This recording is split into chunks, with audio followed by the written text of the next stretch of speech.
मोह माया सब यही जे छूट जाए वाला बा।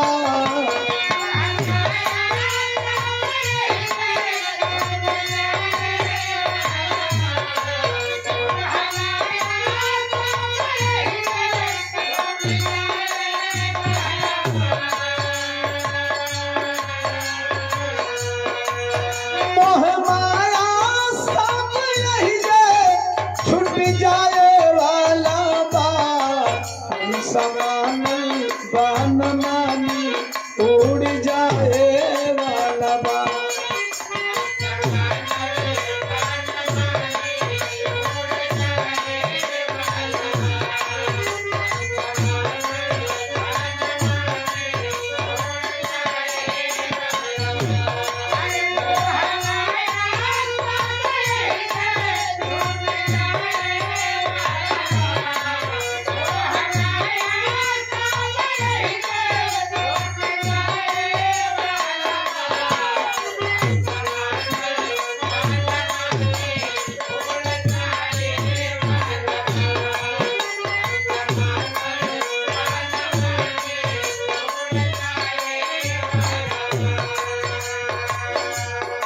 अंतरा के अंतराल में ध्यान देंगे, मत छेड़ना। धन दौलत तू के तनो कमई बनो। धन कमई बनो।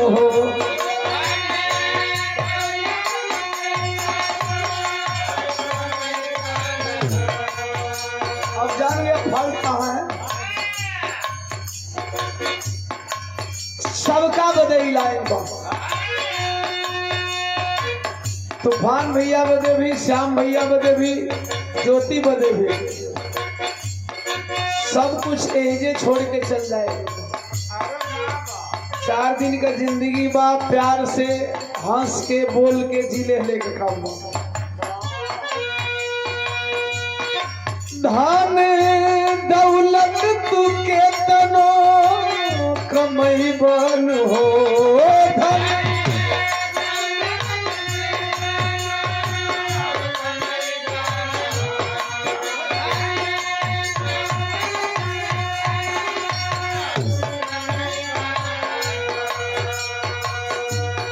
किछौ सथवा न लेके जाए पैबन हो। किछौ सथवा न लेके जाए।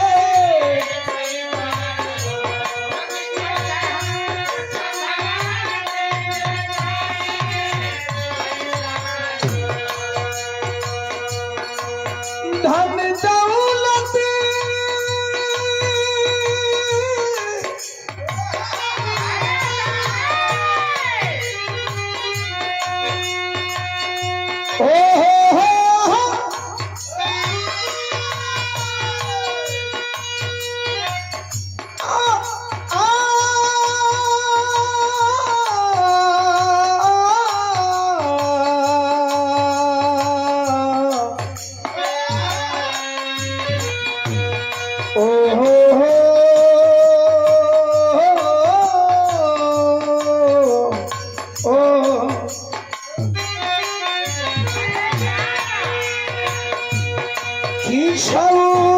समान लेके जाए परिवान हो।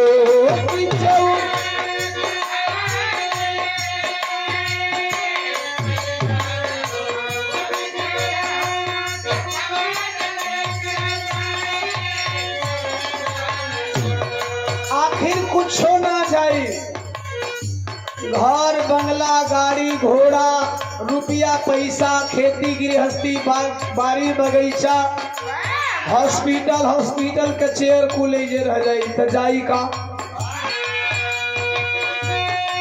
हाथ खाली जाई सब कुछ लुटाए वाला बा।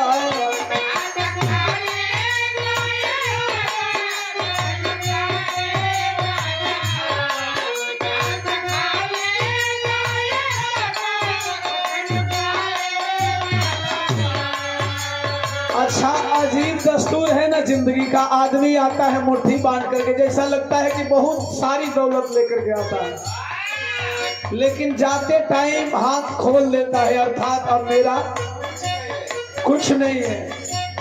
यही जिंदगी का रहस्य है साहब। अब इस निर्गुण को गाने का मतलब और हाथ खोल कर जाने का मतलब ये नहीं कि आप अपनी संपत्ति लुटा दीजिएगा। मेरे कहने का मतलब ये नहीं है कि आपको कुछ मिलने वाला नहीं है, मरने के बाद हमको कुछ नहीं मिलने वाला है, दुनिया के किसी भी व्यक्ति को नहीं मिलने वाला है तो हम अपनी संपत्ति लुटा दें। यह धन दौलत मोह माया है। नहीं साहब, मोह माया नहीं है, ये बाबा लोग बताते हैं। जिंदगी जीने का जरिया धन दौलत है, लेकिन उस धन दौलत को कमाने में आप किसी का गला न काटे, आप अपने भाई के हक हिस्सा को न मारे, और यदि आप कमाते हैं तो बेहतर कमीनी होती है, आपकी आर्थिक आमदनी अच्छी है तो साल में उस पैसे से कुछ गरीब गुरुओं का आप मदद कर दीजिए। ये नहीं कि आप बहुत अमीर हो गए तो कुल पैसा लुटा दो, ऐसे कि मोहला के बाद ही कुछ नहीं खिला गया वाला तो लड़का मरे के बड़ी अगियो ना दी हंसा। कहने का मतलब ये बा कि यदि आप संपन्न है तो आप संपन्न है तो आपके हिसाब से और आपके जरिए सामने वाला भी संपन्न हो जाता। जैसा कि आदरणीय पूजनीय डॉक्टर साहब का हॉस्पिटल है, डिस्पेंसरी है, उसमें करीब करीब 20 लोगों का घर चल जाता है। कुछ ऐसा कर दो। इसलिए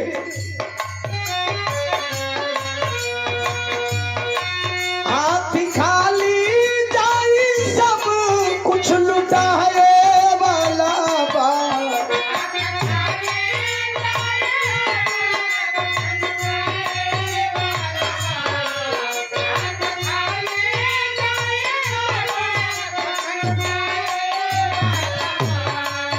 हाथ खाली सब कुछ लुटाए वाला बा हम समान बान मानी उड़ जा